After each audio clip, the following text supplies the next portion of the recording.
کوئی ایسی خواہش جو ادھوری رہ گئی ہو؟ ایک خواہش ہے جو میرے سینے میں ہر وقت ابلتی رہتی ہے۔ آپ کا ارادہ کبھی بنا انڈیا جانے کا؟ وہ بڑا مشکل ہے اب جانا، وہ دیوانے ہیں، وہ تو کپڑے پھاڑ دیں گے۔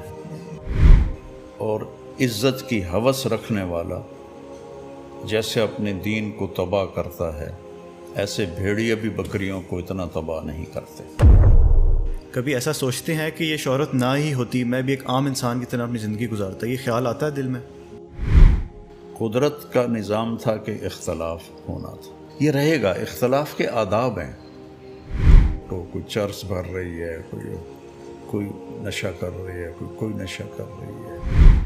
السلام علیکم and welcome back to my YouTube channel. آج کی جو ویڈیو ہے یہ میری زندگی کی آپ کہہ لیں کہ سب سے بڑی ویڈیو ہے، اور میرے چینل کی بھی۔ اور ہمارے ساتھ بہت ہی خاص مہمان موجود ہیں، مولانا طارق جمیل۔ اس مسلم امت کے بہت بڑے اثاثہ ہیں اور لاکھوں لوگ ان سے بہت زیادہ متاثر ہیں۔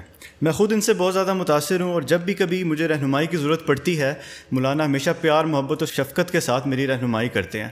مولانا آپ کا بہت بہت شکریہ آپ کے قیمتی وقت کا۔ السلام علیکم۔ وعلیکم السلام ورحمۃ اللہ وبرکاتہ۔ آج کل آپ ادھر تلمبا میں ٹھہرے ہوئے ہیں، ہم یہیں پہ انٹرویو کر رہے ہیں، تو آپ کی کیا آج کل ڈیلی روٹین چل رہی ہے؟ یہاں تو بیٹا کچھ بھی نہیں ہے، بس گھر پر ہی ہوتا ہوں، کوئی خاص روٹین نہیں ہے۔ مولانا میرا آپ سے پہلا سوال یہ ہے کہ آپ کا زندگی کا پہلا بیان جو تھا، جس میں آپ کو پتہ لگا کہ اللہ تعالیٰ نے آپ کو یہ بیان کرنے کی صلاحیت دی ہے، یہ کب آپ نے کیا اور کب آپ کو احساس ہوا اس کے بارے میں؟ یاد نہیں بیٹا۔ کوئی تو ایسا ہوگا شروع کا۔ جب میں 3 چلے لگا رہا تھا تو وہ دیپال پور سائڈ پر گاؤں دیہاتوں میں ہماری جماعت تھی۔ صحیح۔ 1971 کی بات ہے۔ تو میں ٹوٹیوں پر وضو کرنے کے لیے بیٹھا ہوا تھا، تو 2 گاؤں کے دیہاتی وہاں وضو کر رہے تھے۔ صحیح۔ تو ایک دوسرے سے کہتا ہے، تبلیغ کی جماعت آئی ہے، انہاں دی گل سنی ہے؟ وہ کہتا نہیں، میں تو نہیں سنی۔ وہ کہتا ہے ویچ ایک شور ہے، وہ بڑی چنگی گل کریندا ہے، صحیح۔ وہ دی سنی۔ تو یہ پہلی دفعہ مجھے اس دیہاتی کی زبان سے پتہ چلا کہ میں کوئی اچھی بات کرتا۔ ویسے آپ کے سامنے ہی آپ ہی کی بات کر رہے تھے، ان کو نہیں پتہ تھا نا میرے بارے میں۔ صحیح صحیح۔ اچھا مولانا، آپ کی کاسٹ کیا ہے؟ ہمیں اکثر لوگوں کو تو پتہ بھی نہیں ہوتا، ہمارے جو آباء و اجداد ہیں کہاں سے بلانگ کرتے ہیں، کہاں سے نسل چلتی آ رہی ہے۔ تو آپ کا سنا ہے کہ آپ بڑی دور تک اپنا شجرہ بتاتے ہیں، تو اس کے بارے میں بتائیں کہ آپ کہاں سے، مطلب کہ آپ کا جو شجرہ ہے آپ کو یاد ہے؟ ہم راجپوت چوہان ہیں۔ پرتھوی راج کا ایک بیٹا تھا رام دیو چوہان۔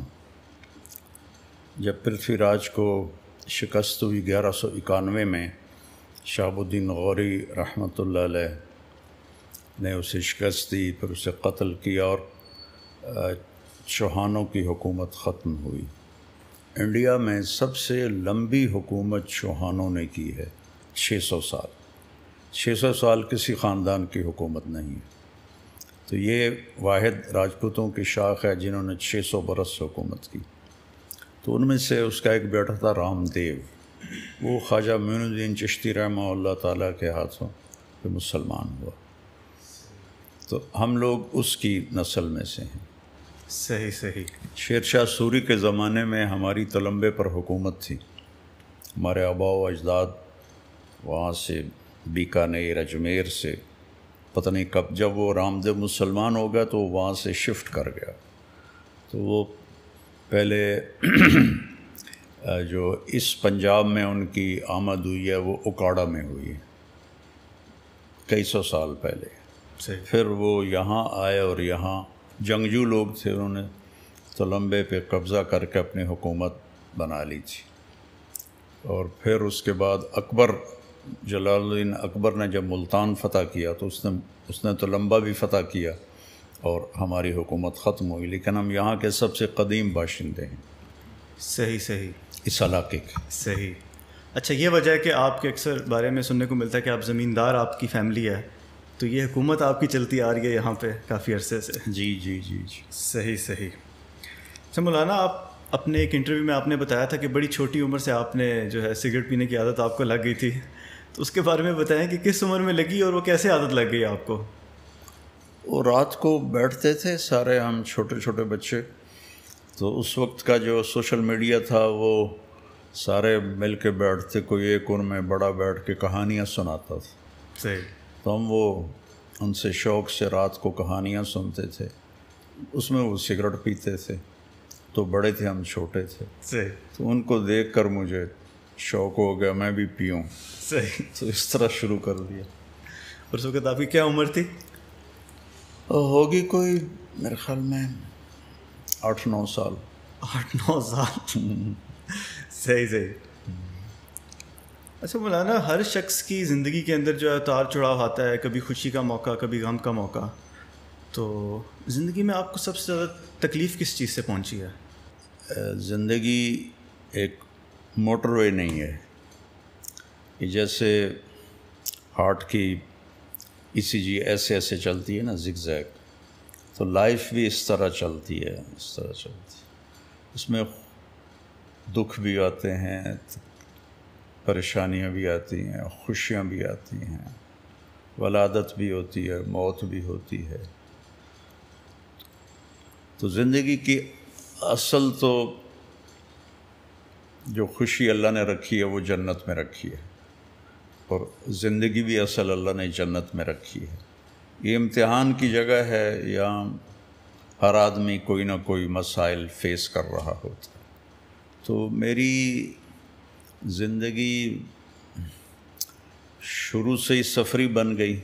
11 سال کی عمر میں لاہور چلا گیا، والدین نے بھیج دیا، تو وہ ایک بڑا مشکل مرحلہ تھا. پھر جب اللہ نے مجھے اس راستے میں شہرت دے دی، تو شہرت کے اپنے مسائل ہوتے ہیں، بہت زیادہ بعض لوگوں کی طرف سے تکلیف پہنچتی ہے. تو وہ پھر میرے ساتھ بھی ہوا، مسلسل ہوا، اپنوں سے بھی غیروں سے بھی. تو کوئی میں بتا نہیں سکتا کہ ٹھیک ہو گیا. اچھا مولانا، آپ کی کہانی تو مشہور ہے کہ آپ ڈاکٹر بننا چاہتے تھے اور کئی دفعہ آپ نے اس کو ڈسکس کیا ہے. میرا آپ سے سوال یہ ہے کہ جب آپ دین کی طرف آئے تو سب سے بڑی قربانی آپ نے دین کے لیے کیا دی؟ بیٹا اس دین کے لیے کیا کروں، یہ تو اللہ نے مجھے ہدایت دی، میرا فائدہ ہو گیا. بالکل. اللہ نے مجھے ہدایت دی، مجھے اس راستے سے ہٹایا. ہمارا تو بہت غلط ماحول تھا یہاں اس وقت جب میں اس طرف آیا ہوں. تو جانگلی علاقہ ہے، جانگلی سے مراد ہے لوکل. صحیح. مائگریٹڈ جو تھے وہ پھر بھی کچھ سمجھدار تھے، ہم تو بالکل ہی دین سے بھی نابلد تھے اور دنیا سے بھی. اچھا مولانا، ایک چیز اس دنیا کا اصول ہے جو میں نے پڑھا ہے کہ جو شخص جتنی شہرت پاتا ہے یا جتنا اللہ اسے عروج دیتا ہے تو ساتھ ہی ساتھ تنقید بھی بہت کی جاتی ہے. ہمارے جو نبی محمد صلی اللہ علیہ وآلہ وسلم ہے، وہ ایک نان مسلم نے کتاب لکھی تھی کہ دنیا کے سب سے زیادہ انفلوئنشل پرسن پہ نمبر 1 ان کو کیا تھا. لیکن اس کے ساتھ ساتھ سب سے زیادہ کتابیں اگر کسی شخص کے خلاف لکھی گئی ہیں تو وہ بھی ہمارے نبی محمد صلی اللہ علیہ وآلہ وسلم ہیں. تو اسی طرح اللہ نے آپ کو بھی بہت شہرت دی، تو آپ پہ بھی اکثر لوگ تنقید کرتے ہیں. تو اس تنقید کا آپ کیسے سامنا کرتے ہیں؟ خاموش. ہمارے استاد تھے مولانا جمشید صاحب رحمۃ اللہ علیہ، وہ فرمایا کرتے تھے ایک چپ 100 کو ہرائے. تو اپنے استادوں سے یہ سیکھا کہ خاموشی، صبر. کبھی ریئیکشن تو اندر ہی دبا لیا، ظاہر نہیں کیا، برداشت کی، الحمدللہ. صحیح. اچھا، اسی سے ایک ریلیٹڈ سوال ہے میرا کہ اکثر جو اسکالرز ہیں مختلف، اگر ان کے اوپر کوئی تنقید ہو یا پھر کوئی ان کی بات کرے تو اس کا اکثر جواب دیتے ہیں، کچھ برے لہجے سے، کچھ آرام سے. آپ نے آج تک کبھی کسی شخص کے بارے میں کوئی نیگیٹو بات نہیں کی، کوئی کلیریفائی نہیں کیا اپنے آپ کو، کوئی صفائی نہیں دی. اس کی کیا حکمت ہے؟ یہی حکمت ہے کہ صبر کرو. صبر ایمان کا وہ جزو ہے جیسے جسم میں روح ہے. روح نکل جائے تو ڈیڈ باڈی ہے انسان، 1 منٹ نہیں 1 سیکنڈ میں وہ ڈیڈ باڈی ہوتا ہے. تو صفات ایمان میں صبر روح کی طرح ہے، بس صبر زندگی سے نکل جائے ساری صفات ڈیڈ ہو جاتی۔ تو کوئی سوال کرے تو اس کا جواب ہوتا ہے، کوئی اعتراض کرے تو اس کا جواب خاموشی ہوتی۔ تو یہ میں نے حدیث پاک سے یہ مضمون اخذ کیا ہے کہ آپ اعتراض کا جواب نہیں دیتے تھے، خاموش رہتے تھے، کوئی پوچھتا تھا تو اس کو جواب دیتے تھے۔ تو میرے اوپر کتابیں لکھی گئی ہیں میرے خلاف، اور مقالے لکھے گئے ہیں، اخباروں میں لکھا گیا ہے، ہر جگہ ہوئی ہے تنقید، لیکن تنقید اللہ کا شکر ہے بہت تھوڑی ہے، محبت کرنے والے بہت زیادہ ہیں، تو اس لیے وہ بھی اس کی کمپنسیشن ہو جاتی ہے کہ ٹھیک ہے۔ صحیح۔ تو مولانا آپ نے پہلی دفعہ حج یا عمرہ کب کیا تھا؟ 84 میں پہلا عمرہ کیا تھا، 84 میں ہماری جماعت گئی تھی انگلینڈ، وہاں سے واپسی پر ہمیں عمرے کی اجازت تھی تو میں عمرہ کر کے آیا تھا۔ اس وقت آپ کی ایج کیا تھی؟ 31 سال۔ 31 سال، یہ اسٹوڈنٹ لائف کے بعد کی بات ہے؟ ہاں، اسٹوڈنٹ لائف، اپنی تعلیم آپ نے مکمل کر لی تھی؟ ہاں مکمل کر لی، 80 میں کر لی تھی۔ صحیح۔ تو جب آپ پہلی دفعہ خانہ کعبہ کے سامنے گئے تو اس وقت آپ کی کیا کیفیت تھی اور آپ نے اللہ سے کیا مانگا؟ اب تم کب کی بات پوچھ رہے ہو، 40 سال پرانی بات پوچھ رہے ہو، پتہ نہیں کیا کیفیت تھی، پتہ نہیں کیا مانگا تھا، بھول گیا آپ کو؟ ہاں بہت سی جو مانگی تو اب کیا یاد۔ اور مسجد نبی جب آپ گئے پہلی دفعہ، جب سلام آپ نے پیش کیا، اس وقت کیسی کیفیت تھی آپ کی؟ یاد نہیں بیٹا۔ صحیح۔ اچھا مولانا، اس دور کی اگر میں آپ سے بات کروں، آپ ہزاروں لوگوں سے ملتے ہیں، بلکہ لاکھوں میں شاید تعداد ہو چکی ہوگی، سب سے زیادہ آپ کو متاثر کس شخص نے کیا جن سے آپ کی ملاقات ہوئی ہو؟ مجھے مولانا سعید خان صاحب رحمۃ اللہ علیہ ہمارے بڑے اکابر میں سے تھے، ان سے میں سب سے زیادہ متاثر ہوا ہوں۔ ان کے ساتھ میرے 12 برس گزرے، تو اس شخص میں نے سیرت کو زندہ دیکھا، اور سیرت کے سارے پہلوؤں پر ان کو میں نے حاوی دیکھا، اور اعتدال پہ رہنا بڑا مشکل ہو جاتا ہے، کوئی ادھر جھک جاتا ہے، کوئی ادھر جھک جاتا ہے، لیکن وہ ایسے بیلنس تھے، اور ان میں نبی والی زندگی چھلکتی تھی، اور نبی والے اخلاق اگر میں نے کسی میں دیکھے ہیں تو وہ اس شخص میں دیکھے تھے، اور بھی ہوں گے، میں نفی نہیں کرتا، لیکن بھرا ہوا ہو جو آدمی اخلاق نبوت سے، میں نے ان کو دیکھا تھا۔ 98 میں ان کا انتقال ہوا مدینے میں، وہ میری زندگی پر سب سے زیادہ مؤثر ہوئے، سب سے زیادہ۔ وہ آپ کے استاد تھے؟ جی، وہ میرے مرشد تھے، استاد ہی تھے، ان سے بہت سیکھا ہے۔ صحیح۔ مولانا، آپ کی زندگی کا سب سے خوشگوار لمحہ کون سا تھا جس میں آپ سب سے زیادہ خوش ہوں جس دن آپ؟ اگر اللہ مجھ سے راضی ہے تو میں خوش ہی خوش ہوں۔ کوئی شخص یہ کیسے پتہ لگا سکتا ہے کہ اللہ اسے راضی ہے کہ نہیں؟ اگر وہ نافرمانی سے بچ رہا ہے، ہو جائے تو توبہ کر رہا ہے اور فرمان برداری پہ قائم ہے، تو ظن غالب یہ ہے کہ اللہ اس سے راضی ہے۔ صحیح، یہ ایک چھوٹا سا معیار ہے۔ صحیح۔ مولانا، آپ کی کوئی ایسی خواہش جو ادھوری رہ گئی ہو؟ ایک بنو امیہ کے بعد بنو عباس کی حکومت آئی، تو اس میں جو ان کا دوسرا خلیفہ بنا وہ تھا ابو جعفر منصور، وہ بہت بڑا عالم تھا۔ تو اس نے کبھی سوچا بھی نہیں تھا کہ مجھے خلافت ملے گی، تو اس نے کوئی 21 برس حکومت کی، بنو عباس کی بنیادوں کو قائم کیا۔ ایک دفعہ اس سے کسی نے پوچھا کوئی خواہش باقی ہے جو رہتی ہو؟ ٹھیک، تو اس نے کہا کہ ایک خواہش ہے جو میرے سینے میں ہر وقت ابلتی رہتی ہے، کہ میرے گرد طلبہ کا ہجوم ہوتا اور میں درس حدیث پر بیٹھا ہوتا اور مجھ سے طالب علم سوال کرتے، یہ حدیث آپ نے کہاں سے بیان کی ہے، یہ حدیث آپ نے کہاں سے بیان کی؟ کہ یہ میری خواہش سینے میں دب کے رہ گئی ہے۔ اگلے دن وہ جتنے درباری تھے، درباری تو بڑے خوش آمدی ہوتے ہیں، وہ کاغذ قلم اور دواتیں لے کے آ گئے۔ حدثنا امیر المومنین، امیر المومنین آپ ہمیں حدیث سنائیں۔ صحیح۔ تو وہ ہنس پڑا اور کہنے لگا لستم بہم، تم وہ لوگ نہیں ہو۔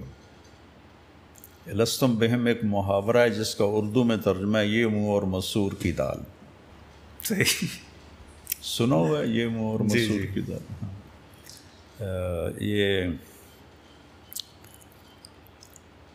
شاہ عالم ثانی کا باورچی تھا محمد حسین، جب انگریزوں نے قبضہ کر لیا تو وہ وہاں سے نکلا اور بہاولپور جانے لگا۔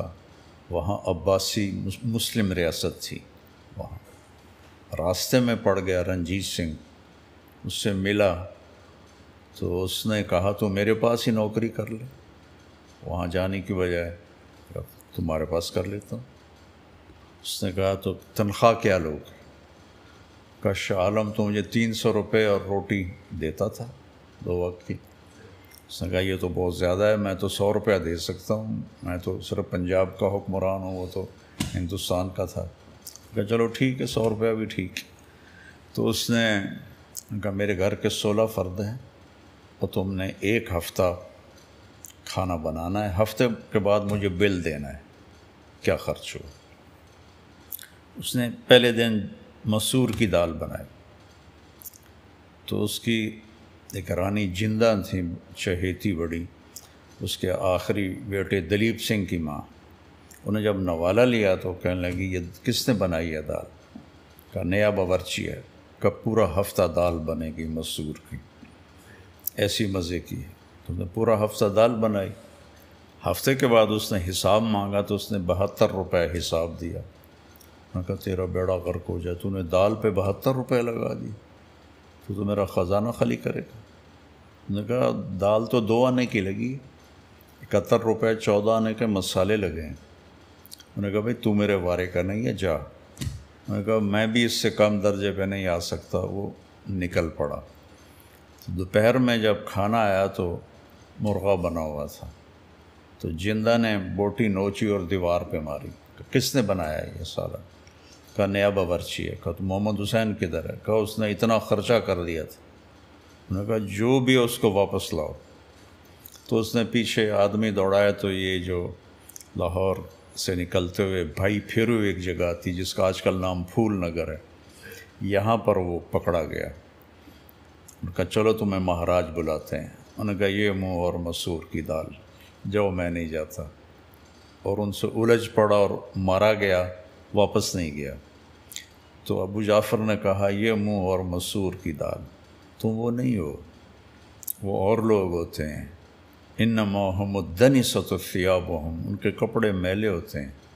المشققۃ ارجلهم، سفر کر کر کے ان کے پاؤں پھٹے ہوئے ہوتے ہیں۔ الطویلۃ شعورهم، اور سفر کی وجہ سے ان کے بال بھی بڑے ہوئے ہوتے ہیں۔ رواد الآفاق، وہ دنیا گھومتے ہیں، کبھی یمن میں، کبھی شام میں، کبھی عراق میں۔ کہ یہ ہیں حدیث کو نقل کرنے والے، تم تو سارے خوش آمدی آ گئے ہو۔ تو جو ابو جعفر کی خواہش تھی نا، وہی میرے دل میں ہے جو پوری نہیں ہوئی۔ میرا ذوق علمی تھا بہت زیادہ، میں نے کتابوں کو زبانی یاد کیا تھا، حدیثوں کو یاد کیا تھا، اور میرا شوق تھا کہ میں درس سے حدیث میں بیٹھوں، حدیث پڑھوں۔ میرے اللہ نے میرے مقدر میں پھرنا لکھا تھا، چونکہ میرے اس وقت جو فیصلہ کرنا تھا وہ میرے استادوں نے کرنا تھا کہ مجھے کیا کرنا ہے۔ یہ تو میں بتا رہا ہوں 82 کی بات، جب میں پڑھنے سے سال لگا کے فارغ ہو گیا، تو انہوں نے میرے بارے میں مشورہ کیا کہ اس کو تبلیغ میں ڈال دیں، تو میں نے سر جھکا دیا۔ تو ان کے دعا تھی چونکہ یہ میرے لیے بہت بھاری فیصلہ تھا. مجھے جو سب سے بڑی ناگواری میں نے دیکھی وہ اس وقت دیکھی جب انہوں نے مجھے کہا کہ تم نے سارا وقت عربوں کے ساتھ گزارنا ہے، کہ عربوں کو لینے والا کوئی آدمی کوئی نہیں، کوئی عالم کوئی نہیں جو عربی اچھی بولتا ہو. تو مجھے وہ پڑھائی سے نکال کے عربوں کے ساتھ جوڑ دیا گیا. اللہ نے میری آواز کو سارے عالم میں پھیلا دیا. یہ اس اطاعت کا ثمرہ تھا. اور لیکن یہ خواہش آج بھی باقی ہے کہ میں کتابوں کو دیکھتا ہوں تو رونے لگ جاتا ہوں. ذوق یہ تھا، لیکن اللہ نے اس کے عوض میں جو مجھے دیا وہ ایسا ہے جو میں نے زندگی میں کسی کے ساتھ یہ معاملہ نہیں دیکھا. یہ اس مالک کی مہربانی ہے. ایک چھوٹے سے گاؤں سے مجھے اٹھا کے اس نے ساری دنیا پھرا دیا. ہر ملک میں اللہ نے میری آواز کو پہنچا دیا. اس کی بڑی مہربانی ہے. تو مولانا یہ خواہش آپ ابھی بھی تو ماشاءاللہ آپ فٹ بھی ہیں اور ایکسرسائز بھی بڑی کرتے ہیں، تو اگر آپ اپنے اس یہ بیان کے سلسلے کو پاز کر کے آپ مزید جو ہے وہ علم کی طرف جائیں اور مفتی کا لقب بھی اپنے ساتھ لگا لیں. ارے بیٹا لقب لگانے سے کیا ہوتا ہے؟ لقب تو پاکستان مفتی بن جائیں. لقب تو بڑے سستے ہیں پاکستان میں. اچھا مولانا، اللہ نے آپ سے بہت کام لیا اور دین کی خدمت بھی آپ نے بہت کی ہے. کیا آپ ذاتی طور پہ مطمئن ہیں اپنی گزاری ہوئی زندگی پہ اور جو دین کی آپ نے خدمت کی ہے؟ بیٹا اطمینان تو ہوگا جب ایمان پہ خاتمہ ہوگا اور نظر آئے گا کہ اللہ راضی ہو گیا ہے. اس سے پہلے تو امید اور خوف کے درمیان ہی ہے ایمان. الایمان بین الخوف والرجاء. تو میں ایک دعا بہت پڑھتا ہوں چلتے پھرتے اٹھتے بیٹھتے، ارجو رحمتک واخشی عذابک. جو دعائے قنوت کا ایک جملہ ہے، ارجو رحمتک. اس کا مطلب تیری رحمت کو امیدوار ہوں، تیرے عذاب سے ڈرتا ہوں. چلیں، یہ بات تو آپ نے بتائی کہ آپ کو پڑھائی سے اٹھا کے جب دوسری طرف لے کے آپ کے استادوں نے یہ فیصلہ کیا، اس میں آپ کا فیصلہ نہیں تھا. اگر میں آپ سے پوچھوں کہ آپ کی زندگی کا کوئی ایسا فیصلہ آپ نے جو خود کیا ہو اور بعد میں جا کے آپ نے سوچا ہو کہ یہ میں نے غلطی کر دی ہے، وہ کیا تھا اور اس سے کیا آپ نے سبق سیکھا؟ کیونکہ انسان تو خطاؤں کا پتلا ہے، پرفیکٹ تو اللہ کی ذات ہی ہے. وہ تو اتنے ہوتی ہیں خطائیں کہ یاد ہی نہیں ہیں. میرا ایک اور سوال آپ سے یہ ہے کہ آپ نے مدرسے سے 8 سال پڑھ کے تعلیم اپنی حاصل کی اور پاکستان کے اندر سینکڑوں کی تعداد میں، میرے خیال سے شاید ہزاروں ہی مدارس ہوں، لیکن آپ نے ایک جامعۃ الحسنین کے نام سے اپنا ادارہ بنایا. اس کی کیا وجہ تھی؟ اس کی وجہ یہ تھی کہ دو چیزیں ہمارے مدارس میں بہت ان کی کمی ہے. ایک تو عربی لینگویج پر کوئی توجہ نہیں ہے، اور جب تک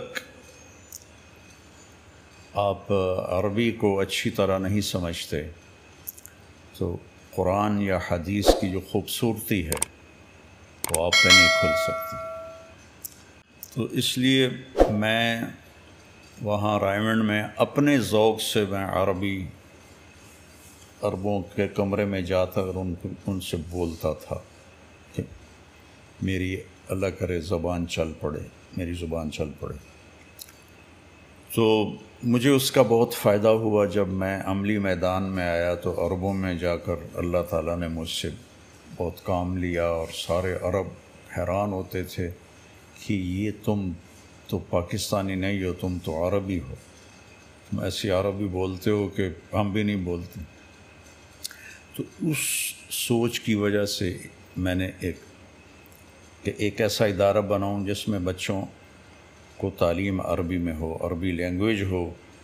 ایک تو وہ قرآن کو حدیث کو سمجھیں گے، دوسرا وہ آگے چل کر دنیا میں جا کر عربی زبان ہر جگہ مل جاتی ہے، ٹرانسلیٹر مل جاتے ہیں ہر جگہ، ہر زبان کے نہیں ملتے، عربی کے پوری دنیا میں مل جاتے، تو ان کو عربی بولنے میں آسانی ہو اور اچھی طرح بول سکیں اور کتابوں کو سمجھ سکیں.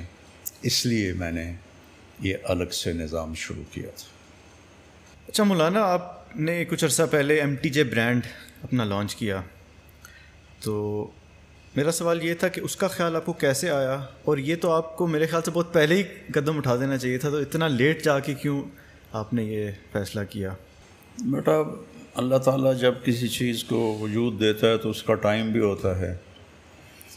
خیال بس اسی لیے آیا کہ جب یہ کورونا آیا نا تو زکوٰۃیں دینے والے زکوٰۃ لینے والے بن گئے، تو اداروں کو چلانا، کوئی میرے 10-11 ادارے ہیں، ان کو چلانا مشکل ہو گیا اور فنڈنگ نہ ہونے کے برابر ہو گئی.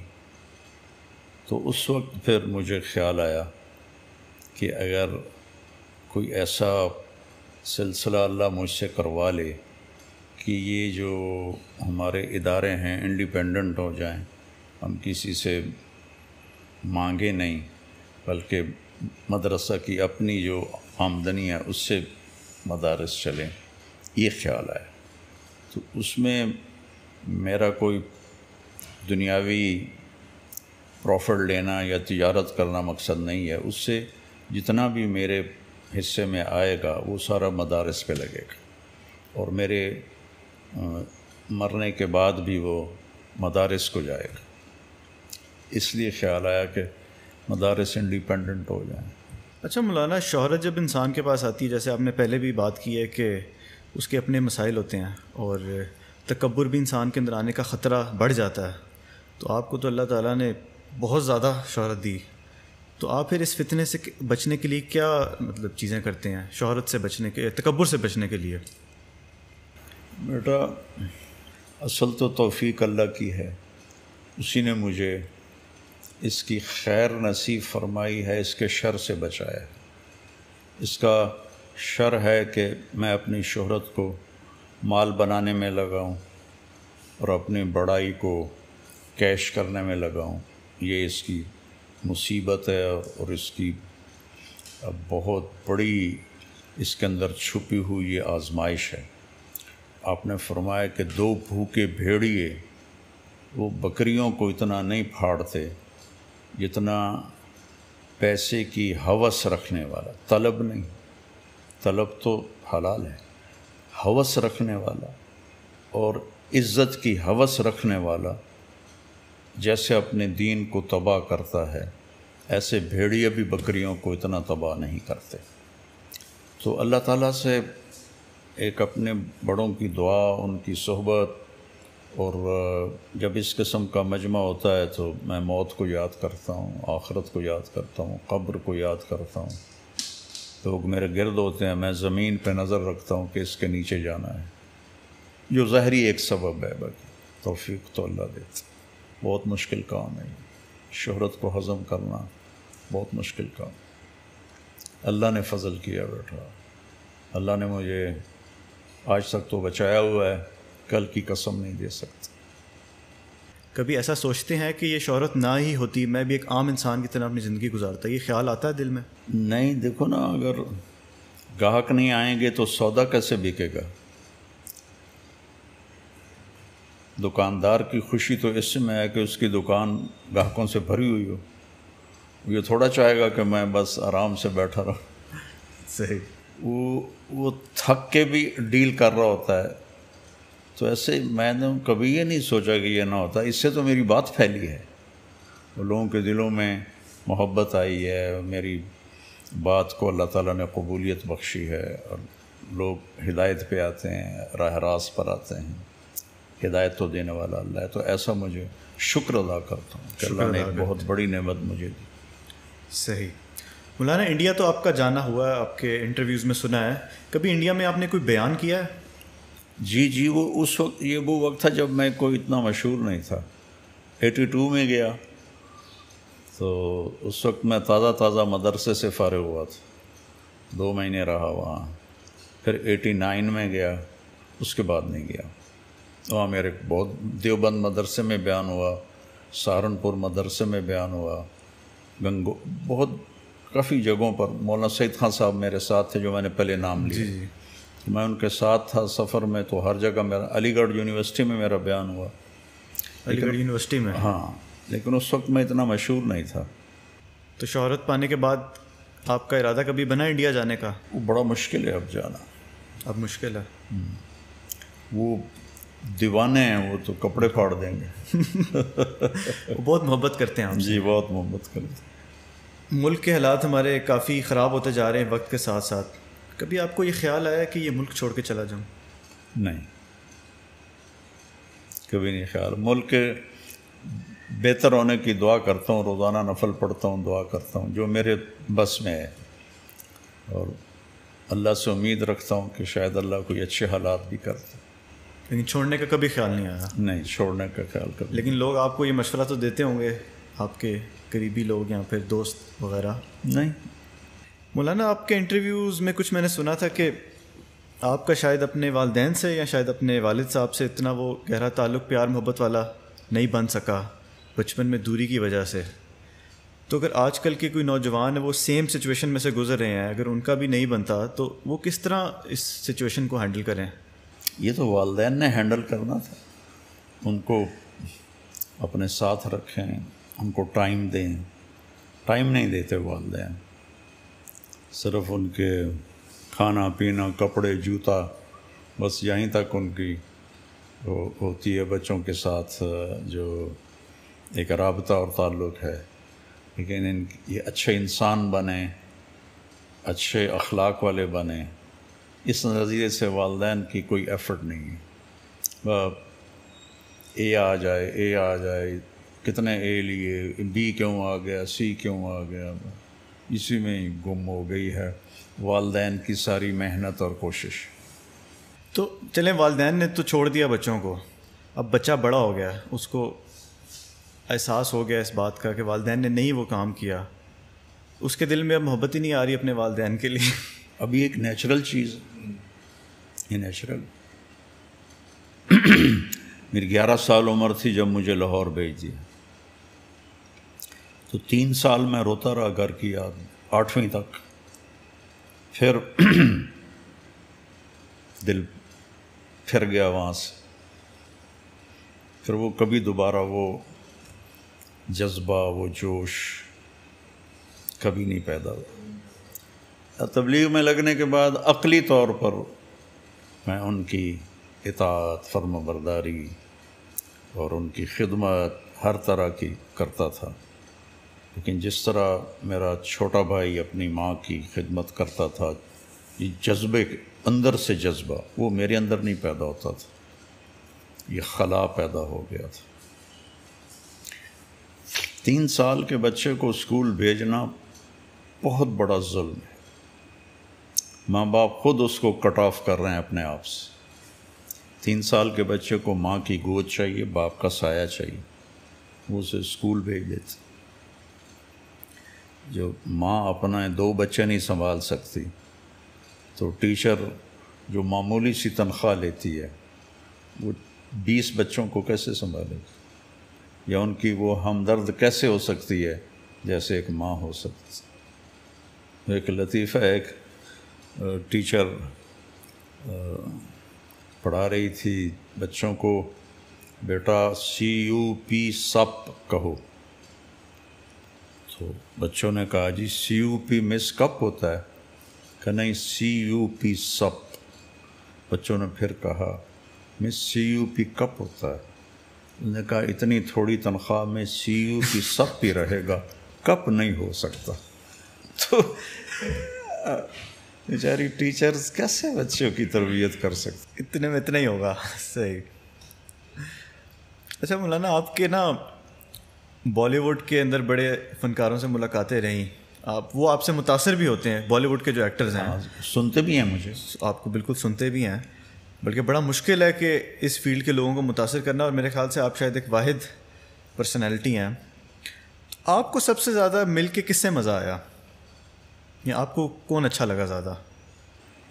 مجھے تو بیٹا، میں جس سے ملتا ہوں نا محبت سے ملتا ہوں، اور میرے دل میں ان کے بارے میں نفرت نہیں ہوتی، جس کی وجہ سے وہ ویوز شفٹ ہوتی ہیں. مجھے ان کے اس عمل سے ایک جو دیندار طبقے میں نفرت پیدا ہو جاتی ہے نا، کہ یہ برے لوگ ہیں، گندے لوگ ہیں، اللہ نے مجھے اس سے بچایا ہے۔ باقی اللہ کا فضل ہے، سارے بہت اچھا سلوک کرتے ہیں، بس میں یہ فیصلہ نہیں کر سکتا کہ کون سب سے زیادہ اچھا لگا۔ یہ بیچاریاں جو یہ نہیں ہوتی لڑکیاں، یہ بل بورڈز پر آتی ہیں، کیا ان کو کہتے ہیں، ماڈلز۔ مجھے جب اسٹنٹ پڑا دوسرا تو رات 10 بجے لاہور سے پوری ایک وین ماڈلز کی بھر کے یہاں میرے ڈیرے میں آئی، اس کمرے میں بیٹھی، کہا جی ہم آپ کا حال پوچھنے آئیں۔ تو میں تو اتنا متاثر ہوا کہ ان بیچاریوں کی اتنی، انہوں نے پھر تھوڑی سی میری یہیں بات ہوئی تو انہوں نے مجھے دکھائی اپنی یہ موبائل میں لڑکیوں کے فوٹو، کوئی چرس بھر رہی ہے، کوئی نشہ کر رہی ہے، کوئی نشہ کر رہی ہے، کہ یہ ہماری زندگی بہت تھکی ہوئی زندگی، اور بیچاریاں پیٹ کی خاطر اپنی غربت کی ماریاں یہ کچھ کرتی ہیں، پھر وہ اس راستے کے کانٹے انہیں چننے پڑتے ہیں۔ تو مجھ سے سارے ہی پیار کرتے ہیں، میں بھی ان سب سے محبت کرتا ہوں۔ ہدایت تو اللہ دیتا ہے، میں تو نہیں دے سکتا۔ اچھا مولانا، ایک ہماری مسلم امہ کے اندر ایک ڈویژن پڑ گئی انفارچونیٹلی، وہ ہے شیعہ اور سنی کی، لیکن میرے خیال سے آپ واحد سنی عالم ہیں جس کو شیعہ بھی بڑے شوق سے سنتے ہیں۔ ایک تو اس کا راز بتائیں کیا ہے، اور دوسرا بتائیں کہ اس ڈویژن کو کس طریقے سے ختم کیا جا سکتا ہے؟ دیکھو، اللہ کے نبی نے دعائیں کی تھیں کہ یا اللہ میری امت پہ کوئی آسمانی عذاب ایسا نہ آئے جو انہیں تباہ کر دے، تو اللہ نے فرمایا قبول۔ کوئی زمینی ایسی آفت نہ آئے جو انہیں تباہ کر دے، اللہ نے کہا قبول۔ کوئی ان پر ایسا دشمن نہ آ جائے جو ان کو صفحہ ہستی سے مٹا دے، اللہ نے فرمایا قبول۔ چوتھی دعا کہ ان میں اختلاف نہ ہو، تو اللہ نے فرمایا یہ قبول نہیں، اختلاف ہوگا، امتحان ہے، یہ پیپر کی جگہ ہے، وہ تو جنت میں جا کے اختلاف ختم ہوگا۔ تو یہ قدرت کا نظام تھا کہ اختلاف ہونا تھا، صحابہ میں بھی ہوا، تابعین میں بھی ہوا، آج تک ہے، یہ رہے گا۔ اختلاف کے آداب ہیں، اس پر عمل کرو، نہ کہ اختلاف مٹانے کی کوشش کرو۔ اختلاف رائے کے ساتھ اگلے کو عزت دینا، احترام دینا، یہ محبت پیدا کر دیتا۔ تو اگر وہ ان کی ضد میں بولیں، ہم ان کی ضد میں بولیں، وہ ہماری ضد میں بولیں، تو جو آج تماشا لگا ہوا ہے یہی لگا رہے گا۔ سوشل میڈیا پہ جنگ ہو رہی ہے ایک دوسرے کو غلط ثابت کرنے کی، کیوں اپنا وقت ضائع کرتے ہیں؟ اچھا بھائی ٹھیک ہے، آپ کلمہ تو پڑھتے ہیں نا، بس جو کلمہ پڑھتا ہے اس کو گلے سے لگاؤ، یہ کافر ہے، یہ بدعتی ہے، یہ فلاں ہے، یہ فلاں ہے، اس سے تو مزید انتشار پیدا ہوتا۔ تو چونکہ میرا دل صاف ہے اور میں ان کی عزت، ہر ایک کی عزت، وَلَقَدْ كَرَّمْنَا بَنِي آدم، اللہ کہتا ہے میں نے انسان کو عزت دی ہے، وہ کافر ہے یا مسلم ہے۔ اور اللہ کے نبی نے فرمایا کہ میرے بیٹے انس، میری ایک بہت بڑی سنت ہے، اگر تو کر گیا تو جنت میں میرا پڑوسی ہو جائے گا، اور وہ یہ ہے کہ تیرے دل میں دنیا کے کسی انسان کے بارے میں کھوٹ نہیں ہونی چاہیے۔ آپ نے مسلم نہیں فرمایا، انسان۔ تو اللہ تعالیٰ کا فضل ہے، بریلوی بھی سنتے ہیں، شیعہ بھی سنتے ہیں، دیوبندی، غیر مسلم سنتے ہیں۔ بابا یہ رائمنڈ کے اجتماع پر میں گیا ہوا تھا، بارڈر پر انڈیا سے جو ہمارے مہمان آتے ہیں ان کو لینے کے لیے، تو جب وہ گیٹ اوپن ہوا تو میں گیٹ کے سامنے ہی کھڑا ہوا تھا، تو لوگ آنا شروع ہوئے۔ تو سکھوں کا ایک فیملی گزری، تو جب میرے پاس سے گزرے تو انہوں نے مجھے ایسے دیکھا، تو ایک سکھ کہنے لگا طارق جمیل صاحب، میں نے کہا جی، کیسی تڑا بیان سننے ہیں؟ تو تسی بڑی سندر گل کر دے، دوسرا سے کہنے لگا کر دے رہی ہو، تو غیر مسلم بھی سنتے ہیں، ہر ایک سنتا ہے۔ وَقُلْ لَهُمْ فِي أَنفُسِهِمْ قَوْلًا بَلِيغًا، اللہ تعالیٰ نے یہ یہود کے بارے میں اپنے نبی سے فرمایا کہ محبت والی، نرمی والی ان سے بات کرنا، حالانکہ اللہ کو ہوتا ہے یہودی ایمان نہیں لائیں گے۔ اور اللہ فرعون کے پاس موسیٰ کو بھیج کر کہہ رہا ہے قُولَا لَهُ قَوْلًا لَيِّنًا، حالانکہ اللہ کو بھی پتہ ہے ڈوب کے مرے گا، نرمی سے بات کرنا شاید مان جائے۔ تو اگلے کی رائے کا احترام، اپنی رائے پہ جمنا، اگلے کی رائے کا احترام، بس میں مسلط کروں کہ نہیں تم غلط ہو میں ٹھیک ہوں، اس سے پھر فتنہ پیدا ہو جاتا۔ مولانا ایک سوال میرے ذہن میں بھی بڑے عرصے سے، اور میں ہر کسی سے یہ پوچھتا ہوں کہ اللہ تعالیٰ نے انسانیت کو بنا دیا اور یہ ٹیسٹ میں ہمیں ڈال دیا، جب یہ ٹیسٹ مکمل ہوگا کچھ لوگ کامیاب ہو جائیں گے، کچھ لوگ ناکام ہو جائیں گے، تو جب سارا تماشا ختم ہو جائے گا تو اللہ کو اس سے کیا حاصل ہوگا؟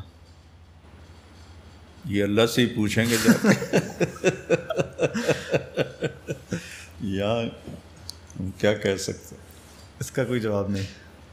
کوئی جواب۔ مولانا ہمیں اللہ کے نبی کی زندگی سے کوئی واقعہ سنا دیں آپ اخلاق کے اوپر، کیونکہ آج کل بد اخلاقی بہت ہے معاشرے کے اندر، ایون کہ سیاسی میدان کے اندر بھی کوئی ہلکی سی رائے اپنی چینج کر لے یا کسی سے اختلاف کرے تو اس کو زیرو سے ملٹیپلائی کر دیا جاتا ہے۔ تو کہ اللہ کے نبی نے ایسی سچویشنز میں ہمیں کیا تعلیمات فرمائی ہیں، کوئی اگر اس کے اوپر کوئی آپ روشنی ڈالیں۔ دیکھو نا بیٹا، میرے نبی کی ساری زندگی ہی اخلاق ہے۔ میرے نبی نے نماز لمبی پڑھی تو اللہ نے اس سے کہا کہ نہیں، ما انزلنا علیک القرآن لتشقی، آپ درمیانہ ہاتھ رکھیں، اتنے لمبے لمبے سجدے اور قیام نہ کریں کہ آپ کے پاؤں پہ ورم آ جائے۔ پھر آپ نے سارا مال خرچ کر دیا تو اللہ نے اس سے بھی روکا، لا تبسطھا کل البسط، سارا نہ خرچ کرو، کچھ اپنے لیے رکھو۔ آپ نے تبلیغ میں زیادہ دکھ اٹھائے، اندرونی بے چینی، فکر، تو اللہ نے کہا فلا تذهب نفسك علیہم حسرات، میرے نبی آپ آہیں بھرتے بھرتے کہیں خود ہی نہ فوت ہو جائیں۔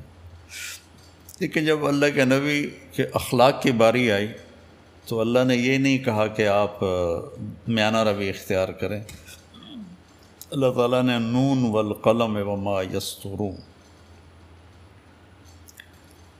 قلم کی قسم اٹھائی جو سب سے پہلی، اول ما خلق اللہ القلم، اللہ نے قلم کو پیدا کیا، وما یسطرون، قیامت تک یہ قسم جاری ہے، اور جو قلم سے لکھتے ہو، تو قلم تو چلتا رہے گا جب تک انسان ہے، تو یہ قسم ایسی ہے کہ کمال ہے کہ اللہ مجھے قلم اور قلم سے جو لکھتے ہو اس کی قسم، ما انت بنعمت ربک بمجنون، آپ کو یہ قریش مجنون کہتے ہیں، آپ مجنون نہیں ہیں، وَإِنَّ لَكَ لَأَجْرًا غَيْرَ مَمْنُونَ، آپ کے لیے بے پناہ اجر ہے، وَإِنَّكَ لَعَلَىٰ خُلُقٍ عَظِيمٍ، اور آپ کا رب دوسری دفعہ قسم کھاتا ہے، انا اور لام جب کٹھے ہوتے ہیں تو قسم کا معنی ہوتا ہے آپ بڑے عالی اخلاق والے، یہاں نہیں کہا میانہ روی، یہاں کہا بڑے عالی اخلاق والے۔ اور عربی میں دو طرح اس کو بیان کیا جا سکتا، انک لذو خلق عظیم اور انک لعلی خلق عظیم۔ ذو خلق کا مطلب ہے کہ آپ اچھے اخلاق والے ہیں، اور اعلیٰ خلق کا مطلب ہے کہ آپ تمام انسانی اخلاق پر حاوی ہیں، سارے اخلاق آپ کی مٹھی میں ہیں۔ تو آپ کی تو پوری، دیکھو جنہوں نے 21 برس قتل کے منصوبے بنائے ان کو معاف کر دیا، اس سے بڑے اخلاق کی کہانی اور کیا ہوگی؟ اور جس نے ہر وقت کوشش کی کہ گردن اڑا دوں ابو سفیان کا، جو ابو سفیان کے گھر میں پناہ لے گا اس کو کچھ نہیں کہیں گے۔ تو فتح مکہ پہ جو آپ نے اپنے دشمنوں کے ساتھ کر دکھایا، وہ اب نبی کی زندگی کو پڑھتا کون؟ پڑھتے ہی کوئی نہیں۔ عثمان میں نبی طلحہ کے پاس تھی بیت اللہ کی چابی، تو آپ نے فرمایا کہ جب مکے میں تھے کہ دروازہ کھول دیں اندر جاتا ہوں، تو انہیں بری طرح ڈانٹ دیا۔ تو آپ نے فرمایا وہ کیا دن ہوگا جب یہ چابی میرے ہاتھ میں ہوگی؟ کہا قریش وہ دن کبھی نہیں دیکھیں گے۔ نہیں کھولا دروازہ۔ جب مکہ فتح ہوا تو وہ چھپ گئے، تو آپ نے حضرت علی رضی اللہ عنہ کو بھیجا کہ جاؤ اس کو ڈھونڈ کے لاؤ۔ تو وہ ایک گھر میں چھپے ہوئے تھے، چھوٹا سا تو مکہ تھا، ان کو پکڑ کے لے آئے، چابی بھی لے آئے۔ تو بنو ہاشم کے ذمے تھا حاجیوں کو کھانا کھلانا اور پانی پلانا۔ تو جب وہ ان کو لے کر آئے اور چابی آپ کو دی تو حضرت عباس کھڑے تھے، کہنے لگے یا رسول اللہ چابی بھی ہماری فیملی کو دے دیں تاکہ مکمل کعبہ کی خدمت ہمارے ذمے ہو جائے۔ ٹھیک، بہت بڑے شرف کی بات تھی، چچا کہہ رہے تھے۔ تو آپ نے ایسے چابی پکڑی کا عثمان، اب وہ ساری نہ اٹھائے شرم کی وجہ سے۔ عثمان یہ کیا ہے؟ یہ وہی چابی ہے، میں آج تجھے واپس کر رہا ہوں اور قیامت تک تیری نسل میں رہے گی، اور آج تک وہ چابی انہی کی نسل میں۔ اگر ہمارے نبی کی زندگی پڑھ لیں تو یہ تو بہت بھٹکے ہوئے ہیں۔ مولانا ایک اور چیز میں اکثر دیکھتا ہوں سوشل میڈیا پہ بھی، وہ یہ ہے کہ اللہ کے نبی صلی اللہ علیہ وسلم کی وفات پانے کے بعد جو ہے صحابہ میں اختلاف ہو گیا، اور اس کے اوپر لوگ بڑا مختلف اوپینین رکھتے ہیں، کوئی ایک طرف ہے بالکل، اور کوئی جو ہے مطلب کہ صحابہ جیسے حضرت معاویہ رضی اللہ تعالیٰ عنہ ہیں ان کے بارے میں بھی بات کی جاتی ہے۔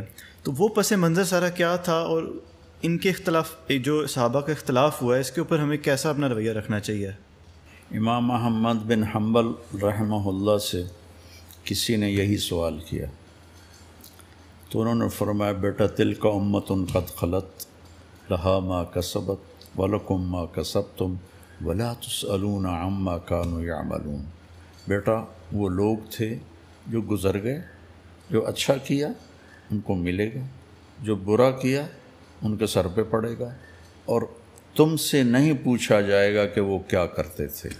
یہ ہے اس کا صحیح جواب جو قرآن نے دیا ہے کہ مجھ سے تھوڑا ہی پوچھا جائے گا، مجھ سے تو من ربک ما دینک ما تقول فی ھذا الرجل، یہ 3 سوال قبر کے ہیں اور 5 آخرت کے ہیں، اس میں سے کوئی بھی سوال ایسا نہیں ہے جو ہمیں یہ بتائے۔ اور پھر اللہ تعالیٰ کے نبی نے کہا اللہ اللہ فی اصحابی لا تتخذوہم غرضا من بعدی، کہ میرے صحابہ کے بارے میں اللہ سے ڈرنا، ان کے بارے میں لب کشائی نہ کرنا۔ سورۃ حدید میں اللہ نے کہا کلا وعد اللہ الحسنی، اللہ نے سب کے لیے جنت کا وعدہ کر دیا۔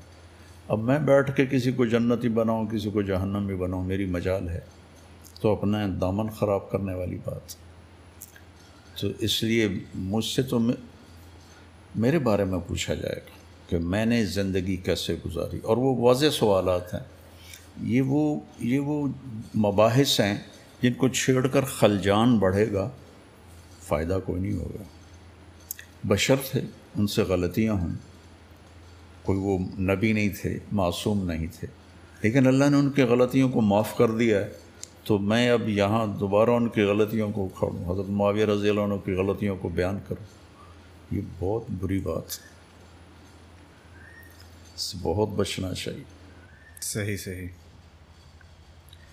اچھا مولانا، کچھ لوگ ہوتے ہیں وہ اتنے گنہگار اپنے آپ کو سمجھتے ہیں کہ وہ کہتے ہیں کہ بھئی ہماری تو معافی ہو ہی نہیں سکتی، تو ایسے نا امید شخص کے لیے آپ کا کوئی پیغام؟ میرا تو سارا بیان اسی پر ہوتا ہے کہ اللہ کی رحمت سے مایوس نہ ہو، جب بھی توبہ کرو گے لوجد اللہ توابا الرحیمہ، دیکھو گے اللہ توبہ قبول کرنے والا اور رحم کرنے والا۔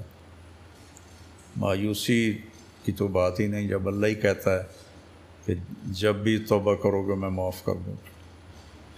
لیکن مولانا ایک چیز ہے نا کہ حقوق العباد جو ہیں وہ اللہ کہتا ہے کہ انسان ہی معاف کریں گے، تو اس کا کیا معاملہ ہوگا؟ نہیں، اللہ چاہے تو وہ بھی معاف کر سکتا ہے۔ وہ 100 آدمیوں کے قاتل کو نہیں معاف کر دیا تھا اللہ نے، جو بنی اسرائیل کا واقعہ ہے، معلوم ہے نا؟ آپ وہ دہرا دیں اگر۔ ایک آدمی نے 99 قتل کیے، تو اس کو خیال آیا میں توبہ کروں، تو اس نے ایک شخص سے پوچھا جو عبادت گزار عابد آدمی تھا کہ میں نے 99 قتل کیے ہیں، میری توبہ ہے؟ میں کہا توبہ تیری توبہ تو قبول ہو ہی نہیں سکتی۔ تو اس نے کہا چلو 100 تو پورے کروں. اس نے اس کا بھی سر اڑا دیا. 100 کو قتل کے بعد پھر اس سے خیال ہے میں توبہ کروں. تو اس نے ایک عالم سے پوچھا کیا میری توبہ قبول ہو سکتی؟ کہا بالکل ہو سکتی، اللہ تو مہربان ہے، لیکن توبہ پکی ہو یہ شرط ہے. اس کے لیے یہ بستی چھوڑ، اس میں ماحول غلط ہے، اس سامنے جو گاؤں ہے وہاں جا، وہاں نیک لوگ رہتے ہیں، تیری توبہ پکی ہو جائے گی. میں نے کہا میری توبہ قبول ہو جائے میں تیار. گاؤں سے نکلا، ابھی راستے میں تھا، موت آ گئی. جب اس نے دیکھا کہ موت کا جھٹکا تو اس نے جمپ لگایا، تو وہ اس طرح کر کے گرا، ہاتھ اس کو اس بستی کی طرف تھا ایسے. ٹھیک، تو جنت کا فرشتہ بھی آ گیا، دوزخ کا فرشتہ بھی آ گیا. اب اللہ نے ہی دونوں کو بھیجا، دونوں میں بحث چھڑ گئی. وہ کہے ہمارا مجرم ہے، وہ کہیں ہمارا مہمان ہے. تو وہ کہیں اس نے توبہ کر لی تھی تو اب ہمارا مہمان ہے. جہنم والے کہیں ابھی توبہ پوری نہیں ہوئی، وہاں گاؤں نہیں پہنچا، اس لیے ہمارا مجرم ہے. تو اللہ تعالیٰ نے، یہ بخاری شریف کی روایت، اللہ نے تیسرا فرشتہ بھیجا، بھائی جاؤ بھائی ایسا کرو، جہاں یہ پڑا ہوا ہے وہاں سے دونوں طرف کا فاصلہ ناپو، اگر ادھر قریب ہے تو جنت والے لے جاؤ، ادھر قریب ہے تو دوزخ والے لے جاؤ، یعنی گھر کے قریب. تو حقیقتاً اس نے تھوڑا سفر کیا تھا، ادھر فاصلہ زیادہ تھا، ادھر کم تھا. تو اللہ نے ادھر کی زمین کو حکم دیا سکڑ جا، اور ادھر کی زمین کو حکم دیا پھیل جا. تو یہ زمین پھیل گئی، وہ سکڑ گئی، تو ادھر قریب ہو گیا. تو اللہ نے کہا لے جاؤ جنت. تو اللہ کی رحمت کو ہم پابند نہیں کر سکتے. ہاں قانون ہے، یہ قانون صحیح ہے کہ اس سے وہ معاف کرے گا تو اللہ معاف کرے گا، لیکن اللہ جس کو معاف کرنا چاہے تو اس کو عوض دے دے گا، اس کو معاف کر دے گا. مولانا آپ کا بہت بہت شکریہ کہ آپ نے اپنے قیمتی وقت میں سے مجھے وقت دیا، اور میں نے بہت کچھ سیکھا ہے آپ سے، اور امید کرتا ہوں کہ ویورز نے بھی بہت کچھ سیکھا ہوگا. انشاءاللہ اگلی ویڈیو میں ملتے ہیں. اپنا خیال رکھیے. اللہ حافظ. ہماری آج کی اس ویڈیو کو آپ نے شیئر ضرور کرنا ہے. پیارے بھائیوں، ہم یہ امید کرتے ہیں کہ آپ کو ہماری آج کی یہ ویڈیو ضرور پسند آئی ہوگی. اگر آپ کو ہماری آج کی یہ ویڈیو پسند آئی ہے تو آپ سے گزارش کرتے ہیں کہ آپ ہمارے چینل کو ضرور سبسکرائب کر لیں، اور ساتھ ہی لگے بیل کے بٹن کو بھی پریس کر لیں، تاکہ آپ کے پاس ہماری آنے والی مزید معلوماتی ویڈیوز کا نوٹیفیکیشن بر وقت ملتا رہے. سبسکرائب کے ساتھ ساتھ ہماری ویڈیوز کو لائک بھی کریں، اور اپنی قیمتی رائے کا اظہار کمنٹس میں ضرور کریں. کمنٹس میں آپ اپنے سوالات